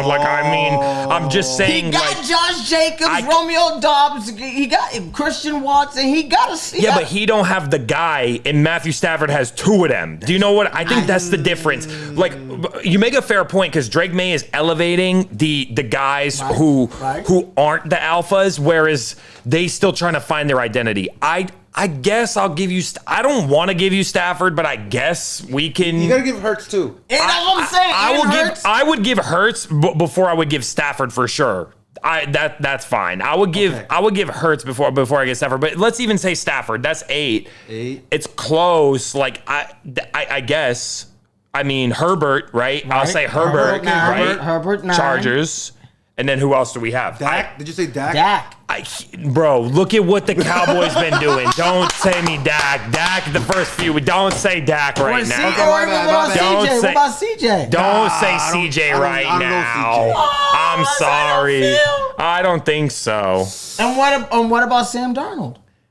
Now we're talking. Maybe it's right around that 10. That's what I'm saying. It might be 11. We're talking about like top 12, top 15. That's fine. That's what I'm saying. He's out of the elite. All right. He's out of the top 10. Grant it to David. Love is out of the top 10. Thank you very much. Thank you. I like Love. I mean, like, I ain't trying to hate. I like quarterbacks that more like cerebral. I'm in the pocket. That's what I'm saying. He makes stupid. He be doing you're some right. dumb. Sometimes, some nights he don't seem as decisive, and like he's not engineering the offense in the same way. Here's the situation. I don't know if you've ever saw the show House of Lies. There was a character named Doug Guggenheim. Doug was a great guy. Okay, he was great analytics, did wonderful things. But at the end of the day, Doug Guggenheim had no confidence. He needed other people to fill up his breath and be the wind beneath his wings. Okay? And I'm telling you right now, Jordan Love ain't got no wind. He needs a lot of wind for his people. Okay? Letting y'all know. So, just saying. He's out of the top 10. Out of the top 10. Granted. Bye-bye. We have a couple of other things before we get to the GMYBK. Yes, sir. I know you want to talk about some wonderful things that were happening in terms of the trade deadline, but I wanted to talk about this really quick because there was a guy that we love. He was wonderful, did amazing things last year, but he did get hurt this past week. Jaden Daniels, your boy, Mikey. How you feeling about that injury? Tom Brady has told that fool you need to start sliding and stop trying to get extra yards. Did he deserve what he just got? Is it just me? Did you see the play? I mean, I don't know why you're designing runs for Jaden Daniels when you're down 31-7 or whatever it was, 38-7 in the fourth quarter with 8 minutes left in the game. Yeah, Dan Quinn took responsibility on that one. He understood after, why do I have him in the game that late? And it's probably because the player is a competitor and Jaden's a competitor himself. It looked nasty. Luckily, not a broken arm and only a dislocated elbow, as if like saying only that is really worth it. But definitely not a good look. Washington, disappointing team of the year. Probably most disappointing team of the year. Chalk it up. Come back healthy. We'll see in a year. Where's Scary Terry been? He's been hurt. Jaden's hurt now. He already missed 3 games this year with the hamstring and whatnot, the knee. Shut him down. That's it. Yeah, unless Mariota wins like every single game while Jaden gets better, like what? He's gonna need 4, 6, 8 weeks. I don't know how long exactly, but shut it down. It's a sad thing to see, but wishing all the best for Jaden. Shout out to my boy. YBK's got plenty of them rookie cards. Quick recoveries. I need you back. Your value's dropping. I have a quick question before we go on to we talked to GMYBK. Do you feel like this field in Washington is cursed? Like because RG. like I don't know what's RG. going on. There has been so many injuries at this field. Hold on, let me take a quick look. Alex Smith? Alex Who was Smith? that? Or was that someone? Was that a different team he was on when he broke the leg? They did something. I know RG3 though. You're right. The curse of RG3 right here is set the sophomore year. All the injuries. It's definitely. It seems like a curse. Like I'm looking at just some of these guys. Terry McClellan, he got hurt. Oh, Who else was hurt in terms of? Yeah, they haven't been able to keep it together. Yeah, that's for sure. I don't know what's going on. I don't like. It's just been. Kicker got hurt. What else has happened on this? similar to the home stadium of MetLife. On a lot of running backs at the Giants and Jets homes. Yeah, they don't like it. ACL's Turf. and the turf. Yeah, that's why. I've heard that too.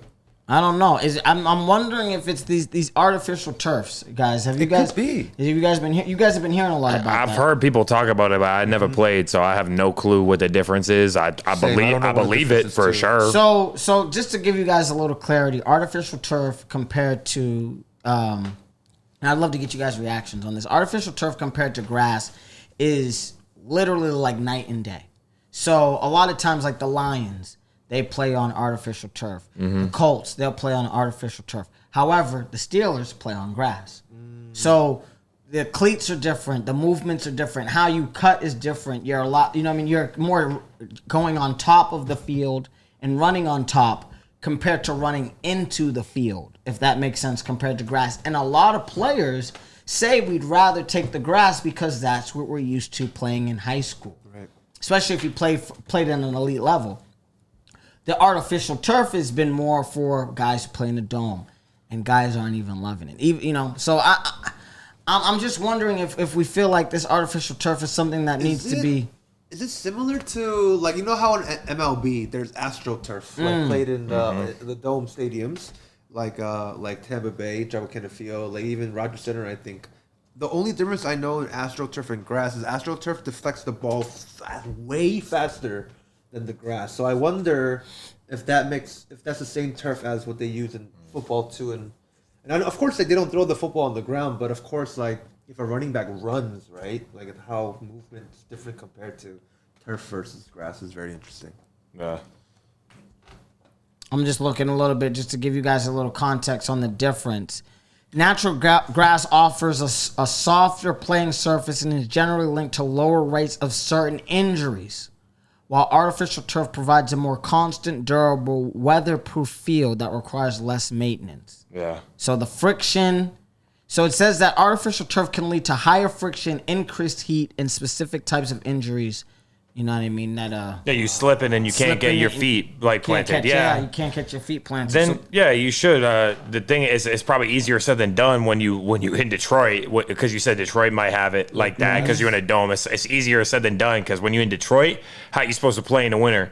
How's that grass going to be upkept? Same thing with, like, that's why it's tough. But hey, if they can do it in New England, I'm sure they can do it out there. If they can do it in Minnesota, I don't know how Minnesota's is. Like, they should be able to do it. So I agree. A lot of these owners are cheap, and especially Washington is not necessarily a well-run organization. You know what I mean? Yeah. They want to cut costs. The Gillette and the Crafts, they know better. You spend the money on the grass, baby, whether on or off the field, because that junk gonna be good for you. Let them know. Come on, let them know. We do have to. We would be remiss if we didn't say what happened between the big dogs, though, from the AFC. Well, before I hand the keys to YBK. That's why before I hand the keys. I was waiting because I know your boy. This is the crown. Josh. You know what I mean? Josh in the Cape, Superman. And I was gonna try to speed by this because you already know what happened, so you can take it away because I'm still licking my wounds. I just think it's interesting that every year they play, the Chiefs beat the Bills in the playoffs, but the Bills whooped them in the regular season. Every time. It's always like that. What a tough game. Wasn't a good week for me to start Mahomes, but he's been nasty so far this year, so I can't hate. Nasty. Tough week though. Yeah, I mean, Josh looked pretty good. They looked pretty confident, as they always do in the regular season when they play. Really the question is that comes out of this game is there any real worry for the Chiefs? Like, any real worries? They're now sitting 5-4. Bills are sitting at 6-2. Looking up at the Patriots. Any worries for the Chiefs or what? The only thing I'm worried about the Chiefs is what seed we're going to be playing in terms of especially the play-in. Because if Denver is going to be the number one seed and is leading the division right now, we still play Denver twice at the end of the year, which is going to make a big difference. But if they can hold off and win some of these games that they shouldn't win and not lose some of these games that they should never lose, Denver could be the number one seed. And if that ends up happening, the Chiefs are going to have a very, very, very difficult road to even either get in the playoffs or even make a long playoff push. I think when it comes to the Chiefs, though, it's Patrick Mahomes. I don't bet against him after October. You know what I mean? After Halloween, I don't bet against Patrick Mahomes. I think he's going to be fine. I'm more concerned about Buffalo's wide receiver core. And they even said that they were trying to do some trades over the situation, but Muggs was not trying to give them nothing. So deadline's over. Pedestrian game. You know what I mean? For both teams, Buffalo wins like they do in the regular season. We'll see you in the playoffs, baby. I mean, put it down right now. Playoffs or no for both of them? Playoffs for Chiefs. I think playoffs for both. Yeah, I still see the playoffs for both. I think so too. I think it would be lock it in. I think it'd be like an injury, bar injury. Yeah, something like catastrophic. Yeah, something crazy. I feel like too, it's like after coming off a loss for the Chiefs, y'all have a bye week now. That's what I'm saying. But the thing is, these 2 games coming up, y'all got Broncos and y'all got the Colts. So this is a true test. We'll have to see halfway point. We got the second half now. 2 tough teams. Cowboys too. I'll consider them tough. Yeah. A little bit. Well. But then I think the next 3 after that is pretty. That's what I'm saying. It's gonna be tough. It's gonna be tough. Chiefs got to win this week. Yes. Yeah. It's a must. It's a must-win week for the Chiefs. Chiefs for got to win sure. this week for sure. Oh, they got a bye week. Oh, so They're chilling. Oh. And then they got Broncos on the 16th. So they're off this Oh, week. Yeah, they're wow. off this week. And that They don't means play so tomorrow. the Broncos are coming off the mini bye because they played Thursday. So that means it's So- mini pie versus the real pie. Wow, that's a perfect for the Broncos though. Wow, That's that's exciting. perfect. Holy shit. Nah, they're Nice. they're about to get shredded. I they're gonna think. get I think the Chiefs have to lock in on this game. Yeah. This is the one. This is Yeah, I it. mean, you got mad weapons. Come on, let's get it. Yeah, I heard that Brees Hall was supposed to be going there, but that ain't happened. I don't they know. were I trying heard. They was talking I about heard. some wildness. I mean, GMYBK. I know Yes. that a lot of these GMs will call you and ask for advice. Ask what is the right thing to do, and I heard a lot of them though were being a little greedy. Can you give the listeners a little bit of a little backstory of what's going on? Why are these guys so greedy, and why they keep calling you saying, "I want those number 1 picks"? You ain't giving them up. I mean, that's every owner, right? And everyone wants them high picks. But I mean, for the trade deadline here for the football, I got some Eagles news, y'all for you. Okay. Eagles got some. I don't know if y'all heard Eagles make some moves in trade deadline. How he made some magic going happening. We got on Saturday, Eagles acquired cornerback Jair Alexander from the Baltimore Ravens and a 2027 7th round pick for a 2026 6th pick that originally belonged to Denver. Okay. But I feel like I heard from our good friend Asad Jaime Pale. Jair Alexander is a Pro Bowler cornerback, so I don't know. He used to be good. He used to was be on. nasty. He used to be in the Packers. How is he was right mad. now? How is he right now? Well, he's worth a 6th round pick to trade him, in exchange, you just basically went from 7th to 6th round. You just went up in the draft. Okay. You went. You know what I mean? So And he he's obviously not. He's still a good piece to add. Mm-hmm. That's not even the highlight. I feel like of who y'all added. Isn't there we got like an offensive lineman? I thought you guys didn't you guys add someone from Miami? I thought y'all added Jalen Phillips. Where did he go? I thought he went. see. I think Jalen Phillips. Yes, he did. Went to the Eagles. Like Jair Alexander's good, but I think the bigger name, bigger one? I think Jalen Phillips, bro, going to the Eagles is a big addition. huge I think that's a addition. big addition. Huge addition. So that's a great move, and Miami should have been selling because they are caca. So they done. I like McDaniel, so I hope they give him one more year, but they probably ain't gonna give him one more year. I don't think They but- fired the GM already. Oh, pass Yeah. rusher Jay. Okay. But I like that. I like to pick up. I like the fact that y'all are making moves. I like the fact that y'all are making moves to bolster the defense. I think when you're looking at Howie in terms of his situation, especially for this year, he kind of looked at this team and said, if we're gonna do this, we got to do it right. Do it right. And he didn't go off and trade AJ Brown, which we all thought he was leaving. I thought he was gone. I thought he didn't play the week before. I thought he was packing his bags. But he didn't make any sudden movements. He didn't do anything stupid. He made sure to get key quality plug-in players that have experience. It was a great win. I think the Philadelphia Eagles just got better, and that's crazy. Off a bye. Coming off a bye. Come off a bye, y'all Exactly. I was got just about to better. say. Well, let's talk about how they really got better. Because you got Green Bay losing.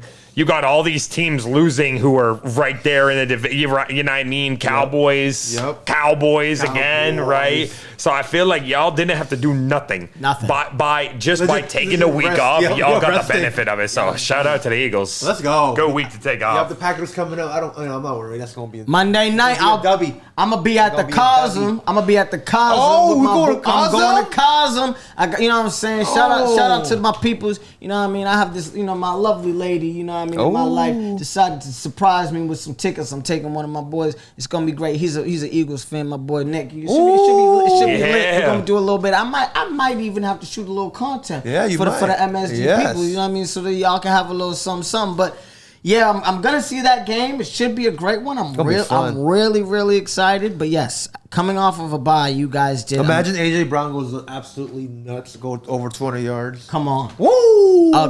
Ugly. Now I know we had one more trade. Let's go. I feel like we really got to talk about. Maybe two. Maybe but two. you tell me which one you got. I'm talking about that sauce, baby. Oh, yep. I'm talking about that sauce. That's a big one. Michael John, two first-round picks. Two of them. How did you guys feel? What were you thinking? Did Miss Ursay decide I'm gonna do a little something? I'm gonna do some shopping. You see this Goyard in my bag when I be bringing down the field? This is nothing. F them picks. How you feel about her? I love this move. I love this move. I think it's interesting the fact that she likes to wear the headset on the field. She's down there on the field with them. If you see her after the games, she's talking about them, how meaningful the success of it is. And she says, I want to better understand the nature of what we're doing and what's going on to best support y'all. They put in their money where the mouth is because that's a big, Jets are smart to sell this year. Mm-hmm. Not sure if it was necessarily I think that's worth it. 2 first-round picks, if that's what it was. Yep, that's worth it. It's just, damn, that's a lot to give up. Sauce is up there. Well, he just signed a contract last year. He signed an extension. So you're gonna have him for a solid 4 or 5 years. So you're not having to worry about that. Those first round picks are really gonna be second rounders at the end of the day, especially because it's not like they gave up their other picks that they got. They gave up their picks that they're gonna have. Right. And then, here's the thing. I be looking at these owners, man. They old white men, all wrinkly and whatnot. I'm seeing this, this shawty on the sidelines, nodding her head, bobbing and stuff.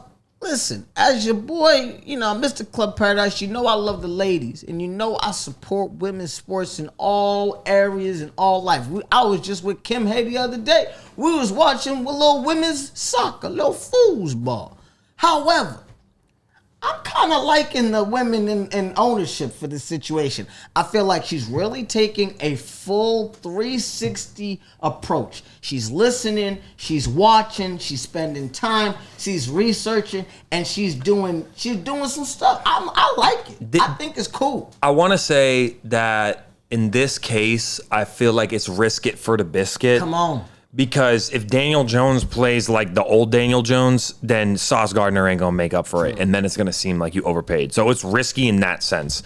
Versus the Eagles, who made calculated, smart, targeted acquisitions. This seems more of like, we think we're good now. We have a 7-1 record or 7-2. We're making the move. Mm-hmm. If they have a deep playoff run, it will pay off itself. Yep. Otherwise, I'm more of a believer and a subscriber of the Philadelphia way to do it. Let alone, though, Patriots didn't make no move. So I guess, what can you say? In this case, it's going to be interesting. I know, GMYBK. You're looking at the earnings for for Sauce. Sauce. Where are we looking at, and how long are the Colts going to have him in this situation? He as you said, he did sign a 4-year, $120 million extension in July in the offseason. So basically, they have him until 2030. Basically, come on, until he's 29 years old. So basically, he played what? This is his 4th year. Yeah, he's gonna pay, and he can hit him on. And if he does well, he can hit him on the head with another contract, which I think is kind of so. Cool. I don't think the. I'm sure he has additional. That's what I'm saying. On top. So you said, Michael John, you said there was one more trade that you want to there's talk one about? other big trade, which was the fact that what about Dallas, right? Remember? Do you hear what Jerry? Did you see how Jerry had done it this week? When after the game, he had said we already made a move. Y'all will hear about it tomorrow. I'm not gonna make the announcements. I'm gonna let the press, who knows, but we did make moves to bolster the defense because the defense has been trash as per usual.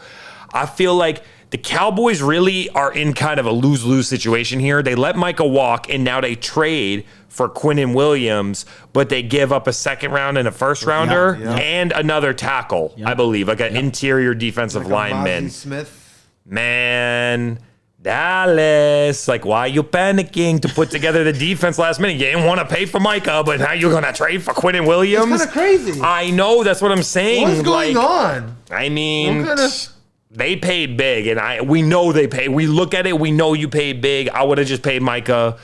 I don't think this is going to fix your defense. No. Unfortunately. Absolutely not. What? This. I think Jerry Jones. Okay, and I know you've been making billions of dollars on that new oil reserve that you found off. You know what I'm saying, the other day. So you got your hand in a whole lot of crude oil, and that's cool. So you don't got time to be watching the games and paying attention and stuff. But I'm gonna tell you this right now. Hand the team over to your son. When I tell you, dummy, I love you. You my dog. I got a signed hat from you. But you've been not paying attention. Hand it over to some guys who are actually going to the games every year. Hand it off to somebody who's actually paying attention to what's going on in terms of the landscape of the NFL. Because when I tell you, you made one of the dumbest moves in the history of the game, signing Dak late, and then you make Micah Parsons walk, who, when I tell you, is having a career year right now. Jerry Jones, I love you, but it's time. I'm sorry. Hand it off to Steven. That's all I got to say. Oh, my gosh. I'm glad I'm not a Dallas Cowboys fan. Yeah. Oh, my gosh. One thing, especially while we're talking about Dallas on the real, rest in peace to Marshawn Nealon, because that was a tragic storyline. Very sad to see. I thought that was a really impressive touchdown on special teams that he had made right before, like the week before. And that's a, unimaginable tragedy. Mental health, you should feel like the stigma of mental health needs to be broken. Men, you should feel like you could reach out to people. You know what I mean? Suicide is like twice as common in men as it is for women. Everyone should have their mental health checked out, and they got to take care of themselves. They be hitting their heads, and you have all this stress to be successful and to play. So, it's a game, and for us, it's enjoyment. And I love talking about sports, but on the real too, condolences to his family, to his organization, teammates, and RIP to Marshawn Nealon. Yeah, I mean it's a difficult situation just to kind of see, a young man, lose his life in that way, and his family talked about him having some issues and having a maniac episode in that confrontation, and I do want to reiterate a lot of what Mikey said. I'm grateful to have these guys that that work beside me, that that we get to do this and have this podcast. We have numerous supporters that you might not even see, that help us out and do different things. We're very grateful for them, and I'm very grateful for the support in the community that I have. And if you guys are ever looking for guys to talk to or whatever, MSD is not just a podcast where we're talking about sports. We're a family. What I mean? We shoot the stuff with each other about random things all the time. So sure. I do want to shout out to these fellas next to me, because they do brighten my day and help me to be mentally strong. And so if you don't have that in your life, please find someone who does, and find a group of guys or someone or a group or organization, because everybody needs help, and it's never you never know until it's too late. So shout out to that. But yeah, guys, I mean, this was a wonderful, I hate to end it on sad news, but it was a wonderful episode. I feel like it flew by. We had a little bit of technical difficulties, but when it's MSD and, we're all not, experts, we're all here having fun. The conversation was getting too hot, so the camera overheated in this bit. We getting too crazy. So, damn, we going crazy. So. But is there any last minute things you guys want to say before we roll out for the day? Yeah, I will say shout out to Camden for the beautiful words right there. YBK, shout out to y'all. Appreciate y'all support, friendship, and love this podcast. Hopefully we can keep bringing content like this to y'all. Yes. Additionally, stay on the lookout for the pages that me and Sam have been working on in our social media. So YBK Up in Here on TikTok, the Next Poll Media, which you can find Instagram, TikTok, YouTube. Watch out for the upcoming pages for the casuals, because we got plenty of trading card content. We got plenty of sports content. You could find me at Michael John DeStefano. It's my full name. It's on the screen. You'll see on a video here. Michael John DeStefano. That's on Instagram and YouTube, where you'll find me primarily. And love y'all. That's it. Peace and love. Yes. Yeah. For real. Like, you know what I mean? Like Michael John said, these are the homies, these are my family, these are my brothers. So it's always great to be able to do this. You know, you can find me, you know what I'm saying, Mr. Club Paradise, aka Camden Lee, on all the socials. You might be seeing me on a little bit. You might, you know what I mean? You haven't been seeing me on a couple of things, but you might see me sprinkled in on both of these young men's pages.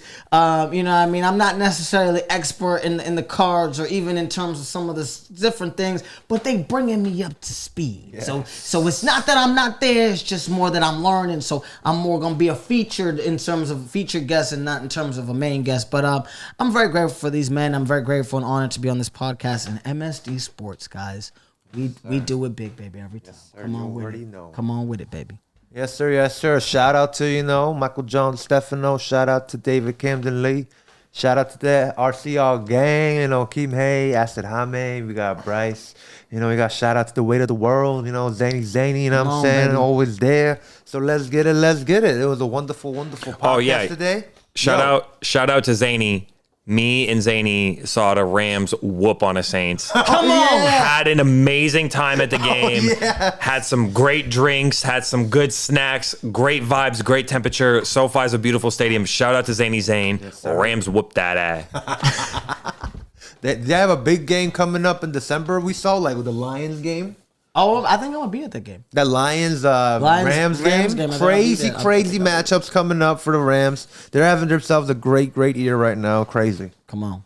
Let's get it. Yes, sir. RCR Presents MSD Sports. My name is Sam YPK. You can find me at YPK up in here. Mikey over here. You can find him at Michael John Stefano. We got David Camden Lee over here. You can find him at Mr. Club Paradise. And you can find us, MSD Sports, at RCR MSD Sports. We're on Instagram, Facebook, YouTube, any social, you know it. And we'll see you guys in the next one. Peace.